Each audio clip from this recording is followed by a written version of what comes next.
আসসালামু আলাইকুম, সবাইকে স্বাগতম হিমন্ত ট্রাভেল ডক্টরে। হিমন্ত ট্রাভেল ডক্টর আপনাদের সব সময় দেশের বাইরে ভিসা সংক্রান্ত বিভিন্ন তথ্য নিয়ে সহযোগিতা করে থাকে।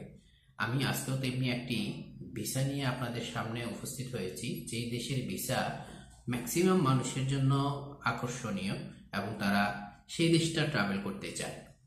কিন্তু ভিসা জটিলতায় অনেক সময়ই আপনার ট্রাভেল করার যে স্বপ্ন থাকে সেই স্বপ্ন পূরণ হয় না। কিন্তু এখন আমি যে তথ্যগুলো দিব, এই তথ্যের আলোকে আপনাদের ভিসা হবে ইনশাল্লাহ খুব ভালোভাবে এবং আপনারা ট্রাভেল করতে পারবেন নিশ্চিতভাবে ইনশাল্লাহ।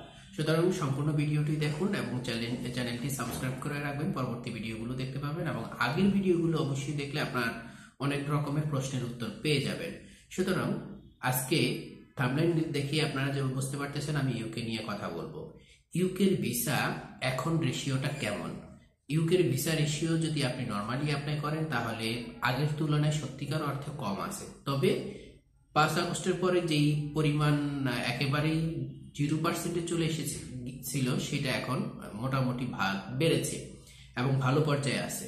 সুতরাং বলা যায় যে একদিক থেকে আগের থেকে ভালো। আর যদি 5 আগস্টের আগের কথা বলি তার চাইতে কমই আছে এখনো। কিন্তু অন্য আরো একটি উপায় আছে, যে উপায়ে আপনারা ভিসা প্রসেস করলে আপনাদের ইনশাল্লাহ ভিসা হয়ে যাবে।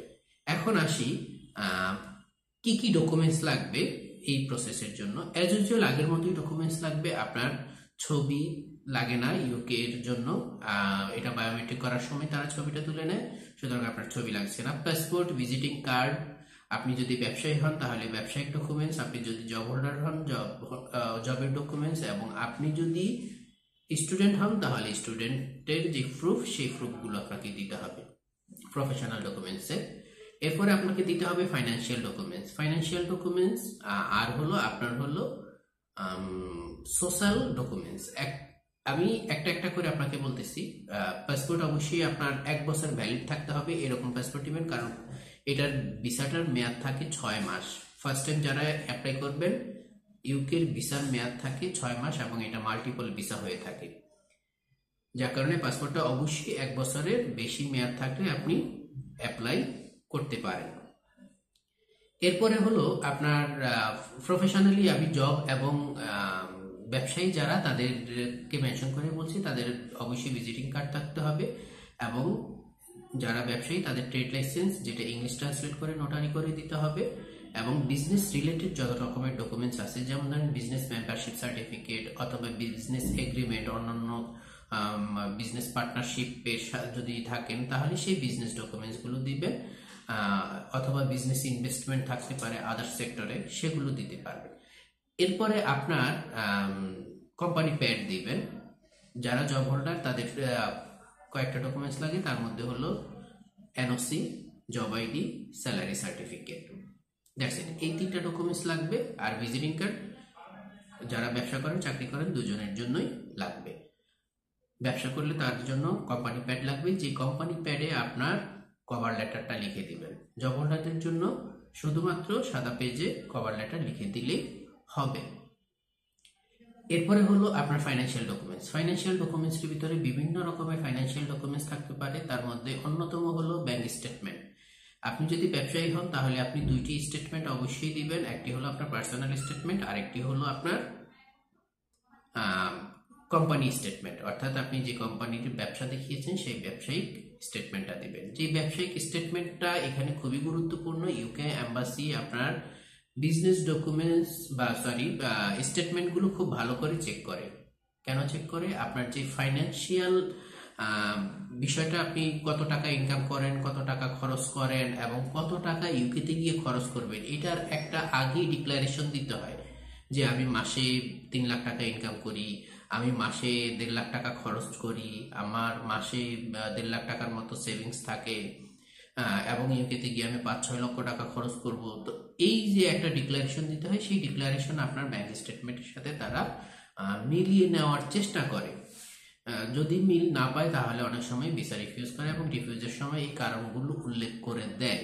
সুতরাং আপনাকে অবশ্যই যে ইনকামটা দিবেন সেই ইনকাম সোর্সের সাথে আপনার ব্যাংক স্টেটমেন্ট মিল আছে কিনা এটা অবশ্যই আপনাকে চেক করতে হবে। অথবা যদি আপনার ব্যাংক স্টেটমেন্টে মিল নাও থেকে থাকে তাহলে আপনাকে সেটা ডিক্লারেশন আদার্স ভাবে দিতে হবে, সেগুলো আমরা করে দিয়ে থাকি।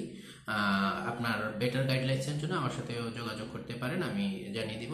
ভিডিওটা বড় না করে আমি শর্ট করতেছি। এরপরে আপনার দিবেন ট্যাক্স ডকুমেন্টস। ট্যাক্স ডকুমেন্টসে অবশ্যই এখানে কেউ প্রশ্ন করে যে আমি যদি মিনিমাম যে ট্যাক্স রিটার্ন 5,000 টাকা সেটা দিয়ে আমি করি তাহলে হবে কিনা।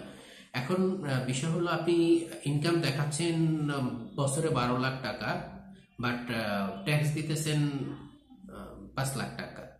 তো এটা যদি হয় তাহলে আপনার তো ব্যাপারটা ভালো দেখায় না। সো আপনাকে ওইভাবেই দেখাতে হবে যেন আপনি ট্যাক্সের সাথে আপনার ইনকামের যে ডিক্লারেশন দিচ্ছেন সেটা মিল থাকে। এরপরে আপনি অ্যাসেট ভ্যালুয়েশন দিতে পারেন। অ্যাসেট ভ্যালুয়েশনের ক্ষেত্রে এখানে ট্যাক্সের আরেকটা মজার ব্যাপার আছে যে আপনার ট্যাক্স যদি 5,000 টাকা হয়, আদার্স ইনকাম যেগুলোতে রিবেট পাওয়া যায় সেই রিবেটের ডিটেলসটা আপনি দিয়ে দিতে পারেন, যে তাহলে আপনার যে আদার্স ইনকাম সোর্সের যে বিষয়টা আছে সেটা ডিক্লারেশন হয়ে যাবে। তো এভাবে আপনি দিতে পারেন। সুতরাং আপনার আদার্স অ্যাসেট গুলো দিবেন। অ্যাসেটের মধ্যে কি কি থাকে? অ্যাসেটের মধ্যে থাকে আপনার বাড়ি, গাড়ি, জমি, তারপরে হলো আপনার এফডিআর, আপনার শেয়ার বাজার ইনভেস্টমেন্ট, সঞ্চয়পত্র, এবং এর বাহিরেও যদি আপনার কোনো, যেমন ধরেন ফ্ল্যাটের আপনি একটা বুকিং দিলেন, আপনি একটা জমিতে বুকিং দিলেন, সেখানে বেশ ভালো একটা অ্যামাউন্ট ইনভেস্ট করেছেন, সেগুলো ডিটেলস দিয়েও আপনি আপনার অ্যাসেট ভ্যালুয়েশনটা করে দিতে পারেন। অ্যাসেট ভ্যালুয়েশনের ক্ষেত্রে মনে রাখবেন আপনার অবশ্যই ইংলিশ ট্রান্সলেট করে দিতে হবে আপনার সাপোর্টিং ডকুমেন্টসের সাথে। যেমন ধরেন দলিল হলে সেটা বাংলা থাকলে ইংলিশ করতে হবে, আর ইংলিশ থাকলে আপনার জাস্ট সেটার কপিতে নোটারিজ একটা সিল থাকতে হবে। এই সমস্ত ডকুমেন্টসগুলো দিয়ে আপনি যদি ইউকেতে অ্যাপ্লাই করেন আপনার ইউকের ভিসা হবে। এটা ছাড়াও আরেকটা ব্যাপার আছে যেটা আমরা আমাদের অফিস থেকে করে থাকি, এটার জন্য অবশ্যই আমাদের অফিসে আসার আমি আমন্ত্রণ জানাবো।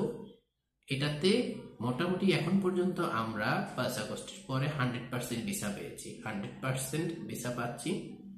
যদি আপনার ট্রাভেল হিস্টোরি থাকে 6 থেকে 7টা কান্ট্রি, তাহলে অবশ্যই আমার সাথে যোগাযোগ করবেন। আমি ইনশাল্লাহ আপনাদের সেই বিস্তারিতটা জানিয়ে দিব। অবশ্যই আমাদের অফিসে আসলে আমি সেটা বিস্তারিত জানাবো। আশা করি আপনাদের ভিসা হবে এবং আপনি নিশ্চিতভাবে ইউকে ঘুরে আসতে পারবেন। যদি ইউকে রিয়েল ট্রাভেলার হন অবশ্যই আপনি আমার সাথে যোগাযোগ করবেন। ধন্যবাদ সবাইকে। ভালো থাকবেন, সুস্থ থাকবেন এবং ইউকে ভ্রমণ আপনার নিশ্চিত হবে এই কামনায় আজকে এই পর্যন্ত। আল্লাহ হাফেজ। আসসালামু আলাইকুম ওয়া রাহমাতুল্লাহি ওয়া বারাকাতুহু।